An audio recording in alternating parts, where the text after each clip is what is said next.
नमस्कार दोस्तों, कैसे हैं आप सभी। मुझे उम्मीद है कि आज सभी बहुत बढ़िया होंगे और कोरोना से बचा कर रह रहे होंगे। सेफ्टी बहुत ज़्यादा ज़रूरी है, जीवन बड़ा अनमोल है। तो फ्रेंड्स, आज के इस वीडियो से हम शुरू करने जा रहे हैं इंग्लिश स्पीकिंग। अब आप बोलेंगे सर बहुत सारे चैनल हैं, इसकी क्या ज़रूरत थी। तो फ्रेंड्स, हमारा जो चैनल है स्किल बेस्ड है, हम स्किल सिखाते हैं। तो अभी की जो वीडियो आप देखेंगे तो उसमें हमने आपको फायर सेफ्टी, फर्स्ट एड वगैरह की नॉलेज दे दी है, सिक्योरिटी का आपको पूरा नॉलेज दे दिया है। कुछ छूट गया आपको लगता है तो आप कमेंट कीजिएगा, उस पर वीडियो बन जाएगा। लेकिन अब हम दूसरा कोर्स चालू कर रहे हैं, वो है इंग्लिश स्पीकिंग का। फ्रेंड्स, इंग्लिश स्पीकिंग बहुत ज़्यादा ही ज़रूरी है। अब क्यों ज़रूरी, इसको समझ लीजिए। मान लीजिए आपको पूरी दुनिया में आपको पता ही है कि 202 कंट्री है। अब आपको 202 लोगों से बात करनी है तो आपको क्या करना पड़ेगा, आपको 202 लैंग्वेज सीखनी पड़ेगी, क्योंकि इस जीवन में इम्पॉसिबल टास्क है, कोई भी इतना लैंग्वेज नहीं सीख सकता, ठीक है।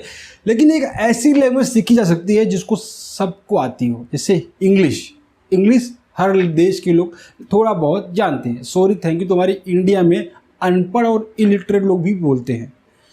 तो इंग्लिश एक ग्लोबल लैंग्वेज है जिसकी पकड़ लगभग सबके पास थोड़ी बहुत है। तो इस भाषा से हम थोड़ा बहुत और अपना काम चलाऊ जो कनेक्शन है वो एस्टेब्लिश कर सकते हैं। तो इसलिए हमको इंग्लिश सीखना बहुत ज़्यादा ज़रूरी है। और एक बात बताऊँ, अगर आप बिहार बोर्ड से हैं तो आप देखेंगे आपने एमएससी वगैरह भी कुछ किया है, तो भी अगर आप मुंबई या दूसरे बड़े महानगर में आते हैं तो उसकी वैल्यू क्या हो जाती है, 0। क्योंकि बिहार का इतना नाम खराब हो चुका है, और बिहार के साथ साथ यूपी का भी, बिहार और यूपी, ये दोनों स्टेट का बहुत नाम खराब हो गए थे। एजुकेशन के लेवल पे इसको इतना अच्छा नहीं मानते। जबकि आईएएस आईपीएस वगैरह जितने होते हैं, इन दोनों स्टेट से जितने आते हैं वो हमारे भारत के किसी भी स्टेट से नहीं आते। जबकि आईएएस और आईपीएस की पढ़ाई कितनी टफ है, फिर भी नाम तो खराब है। लेकिन आप भी इंग्लिश बोल पाते हैं और आप बिहार से यूपी से मैटर नहीं करता, तो आपको एजुकेटेड पर्सन की तरह ट्रीट किया जाएगा, क्योंकि आप इंग्लिश बोल पा रहे हैं। तो वो बोलेंगे भाई ये सीरियसली इसने टॉप किया होगा, इसने अच्छी पढ़ाई की है। तो इंग्लिश का ये है। और एक देख लीजिए, अगर आप कॉल सेंटर में जाएंगे ना तो वहाँ पर 2 चीज़ आपको मिलेगी। एक डोमेस्टिक होता है। डोमेस्टिक का मतलब होता है कि आपको अपने देश के लोगों से ही बात करनी है और उनकी ही प्रॉब्लम सॉल्व करनी होती है। कॉल सेंटर में होंगे तो कस्टमर सर्विस हम लोग कॉल करते हैं ना, वही कॉल सेंटर है। तो यहाँ पे जो डोमेस्टिक में काम करते हैं उनकी सैलरी होती है 15,000, और जो इंटरनेशनल में काम करते हैं उनकी सैलरी होती है 25,000। आप देख रहे हैं सीधा सीधा 10,000 रुपये का फ़र्क आ गया है। तो ये क्यों हुआ है? सिर्फ और सिर्फ इंग्लिश की वजह से। क्योंकि इंग्लिश से ये बंदा जो 25,000 कमा रहा है वो पूरे वर्ल्ड से कनेक्ट कर पा रहा है। वो हिंदी तो बोल ही पा रहा है, साथ में इंग्लिश बोल पा रहा है, जिससे वो अलग अलग कंट्री के लोगों से डील कर पा रहा है। इसीलिए इसकी सैलरी 25,000 और बहुत ज़्यादा जल्दी बढ़ती भी जाएगी। तो इंग्लिश का ये एक फ़ायदा है। तो इसलिए इंग्लिश सीखना बहुत ज़रूरी है। तो आप कहेंगे कि सर इंग्लिश के लिए तो हमने बहुत सारे वीडियोज़ वगैरह देखे हैं और बहुत सारे कोचिंग सेंटर में भी गए हैं, 1-2 साल बेकार भी किया है, उसके बावजूद भी हमारी इंग्लिश ठीक तो हुई है, ग्रामेटिकल लेवल पर हुई है, हम बोल नहीं पा रहे हैं, हम भी बोलने से डरते हैं। सही है। तो आज इस वीडियो में इसी वजह को हम समझेंगे कि हम इंग्लिश क्यों नहीं बोल पाते हैं। इतने सारे वीडियोज़ देखने के बावजूद, इतने सारे टिप्स एंड ट्रिक होने के बावजूद भी, और उनको फॉलो करने के बावजूद भी क्यों नहीं सीख पा रहे हैं। तो फ्रेंड, उसकी सबसे बड़ी जो वजह है ये है कमर्शलाइजेशन ऑफ इंग्लिश। इंग्लिश जो भाषा है उसका व्यापारीकरण हो चुका है। अब व्यापारीकरण से मतलब है पैसा।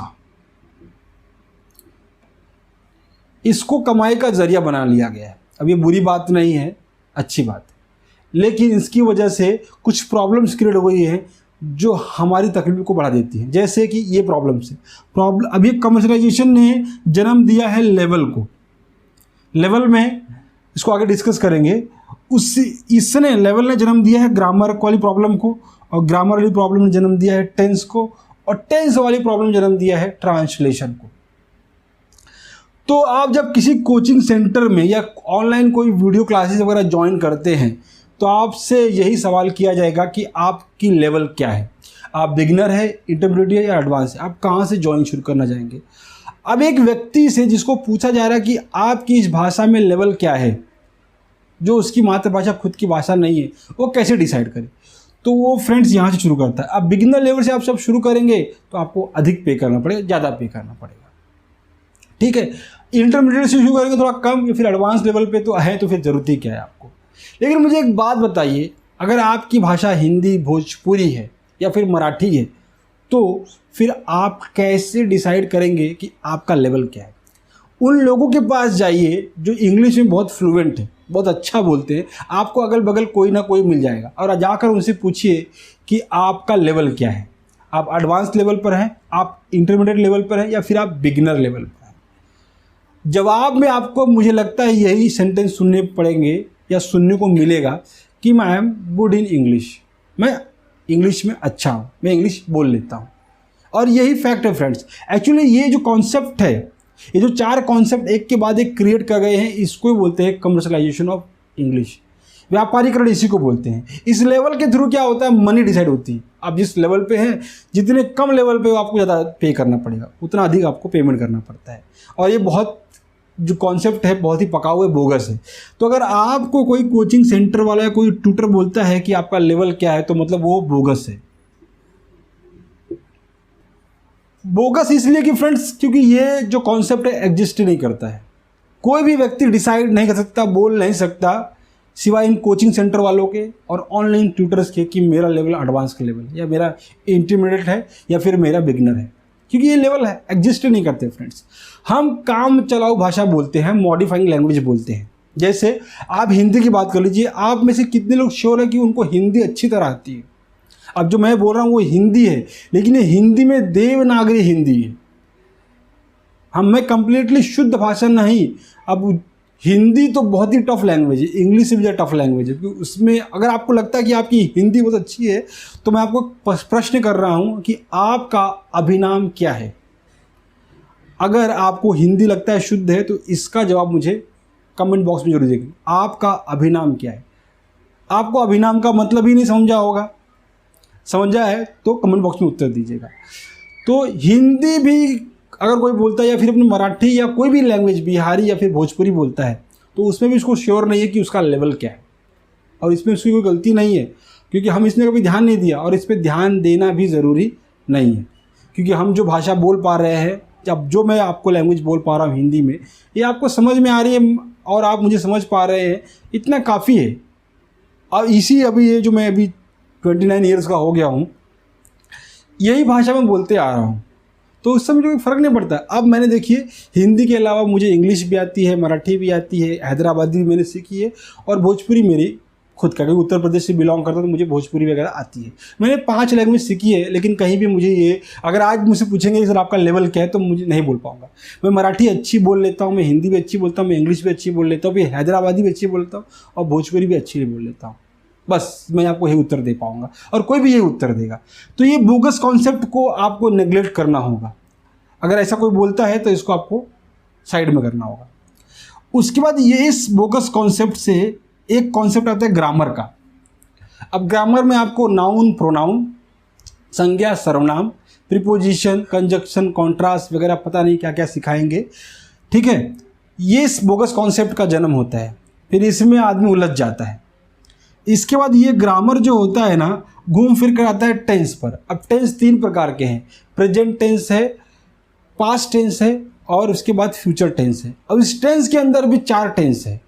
पास्ट टेंस में या फ्यूचर टेंस में या फिर प्रेजेंट टेंस में सबसे पहला आता है, प्रेजेंट टेंस की अगर एग्जांपल ले लूँ तो उसमें आता है सिंपल टेंस, फिर कंटिन्यूअस टेंस, फिर परफेक्ट टेंस, फिर परफेक्ट कंटिन्यूअस टेंस। और ऐसे आप देखेंगे तो पास्ट में भी है और फ्यूचर में भी ऐसा है। तो उसमें रहा हूँ, रही हूँ, चुका हूँ, चुकी हूँ, इसी में आदमी का आधा साल और 1 साल निकल जाता है। अच्छा, टेंस सीख गए तो फिर आपको सिखाएंगे ट्रांसलेशन।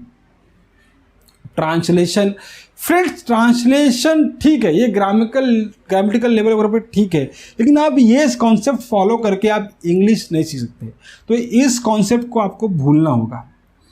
अच्छा, ट्रांसलेशन आपको लगता है कि हर चीज़ का पॉसिबल है क्या? अच्छा, अभी गांव में एक लड़के ने मुझसे पूछा था कि सांप सरकते सरकते सरपत में सरक गया, इसकी इंग्लिश बोली। अब मुझे जबकि इंग्लिश आती है तो मेरे लिए भी टफ हो गया, अब इसको क्या बोलूं। अब सरपत की इंग्लिश किसको पता है?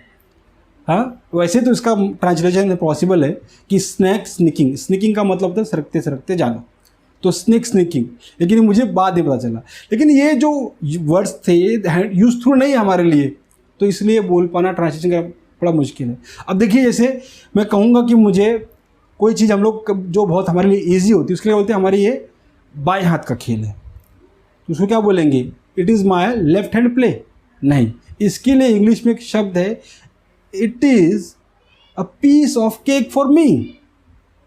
अब यहाँ पर केक का मतलब वो केक नहीं है। अगर अब ये इंग्लिश में आप ये सेंटेंस बोलते हैं तो इसका मतलब होता है कि ये मेरे बाएं हाथ का खेल, it is a piece of cake for me, ऐसा। तो ट्रांसलेशन आप देखेंगे तो हर जगह आपकी मदद नहीं कर पाएंगे, कंप्लीटली आपको इंग्लिश सीखने में मदद नहीं कर पाएगा। और ट्रांसलेशन से आप क्या समझेंगे, कैसे कन्वर्सेशन कैसे एस्टेब्लिश करेंगे? वो जो बोल रहा है उसको टेंस समझेंगे, फिर ट्रांसलेशन करेंगे, तब तक आदमी चला जाएगा। तो इसीलिए आपको टेंस और ये कॉन्सेप्ट वगैरह फॉलो नहीं करने। तो कैसे सीख पाएंगे हम इंग्लिश? तो इंग्लिश सीखने के लिए आपको आपका ही तरीका, जैसे आपने अपनी मदर टंग सीखी है, आपकी मदर टंग हिंदी हो सकती है, मराठी हो सकती है, उड़िया हो सकती है, जो भी आप देख रहे हो, अगर हिंदी समझ पाते हैं तो। आपने अपनी मदर टंग कैसे सीखी है? आपकी मदर टंग जब आप बच्चा हुए थे, पैदा हुए थे, अपनी माँ को आप कैसे बताते थे कि भूख लगी है? रोक कर। हर बच्चा यही करके बता पाता है अपनी माँ को कि मैं भूखा हूँ, ठीक है। अब रोने में भी 3 चीज़ें आती है। आपको भूख लगी है, आपने छीछी किया है, आपने पीपी किया हुआ है, इसलिए बच्चा रोता है। तो जब रोता है तो माँ को इन तीनों चीज़ों में चेक करना पड़ता है, भूख लगा है, छीछी किया है, पीपी किया है।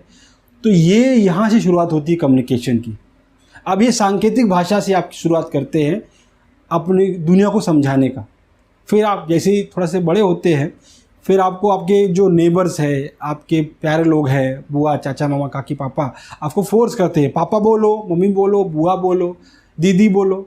फिर आप बड़े ऐसा फोर्स करने के बाद एक दिन आप बोल देते हो माँ, पा, और कहीं बोल देते हैं बुआ। फिर इतना माँ, पा, बुआ से फिर आप आते हो हाय पर। जैसे कोई गर्म चीज़ को माँ आपसे क्या बोलती है? हाय हो जाएगा, उधर नहीं जाने का। लेकिन हम तो उसको हम क्यूरियस है, जाएंगे, उसको टच करेंगे, और जब झटका लगता है हमको आग का, तब मालूम पड़ता कि हाय का मतलब क्या है। उसके बाद आप पानी को देखिए, बहुत सारे लोग मम बोलते हैं, नानी बोलते हैं, ठीक है। तो यहाँ से शुरुआत होती है, टूटी फूटी लैंग्वेज में शुरुआत होती है।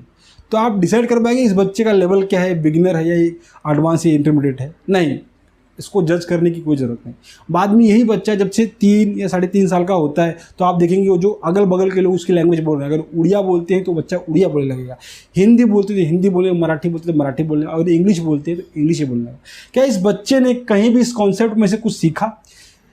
क्या इसने लेवल सीखा, ग्रामर सीखा, टेंस सीखा, ट्रांसलेशन सीखा? कुछ नहीं सीखा। लेकिन ये बच्चा अपनी मदर टंग बोल पा रहा है। अब जो भी उसकी मदर टंग हो, वर्ल्ड में किसी भी लेवल का हो, कोई भी मदर टंग उसकी, वो सीख जाएगा। मतलब उस बच्चा जिसको दुनिया की समझ नहीं है वो भाषा सीख गया। कैसे सीख पाया? तो उसने सबसे पहले क्या किया? लिसन किया। शुरू के 2-3 साल उसने सुना लोगों को, सुनने के बाद किया क्या? उसने रिपीट किया। फिर क्या किया?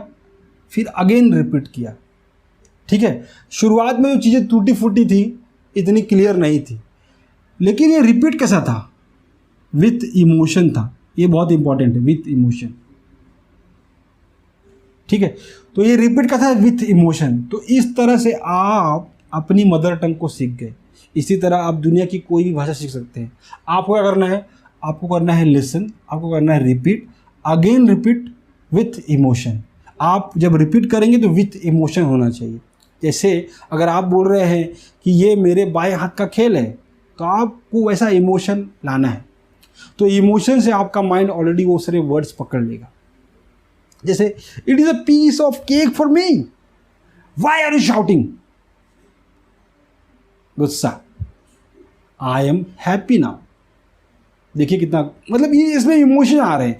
विथ इमोशन प्रैक्टिस करेंगे तो आपको चीज़ें समझ में आएंगी। अब आगे की वीडियोस में जो बनाऊंगा उसमें आपको सेंटेंसेस विथ इमोशन कैसे प्रोनाउंसिएट करने हैं और कैसे आप धीरे धीरे इंग्लिश सीख जाएंगे, आपको खुद को पता नहीं चलेगा। जैसे आप अपनी मदर टंग सीख गए ना, आपको पता नहीं चला, वैसे आप इंग्लिश भी सीख जाएंगे और आपको पता भी नहीं चलेगा इस बोगस कॉन्सेप्ट के बिना।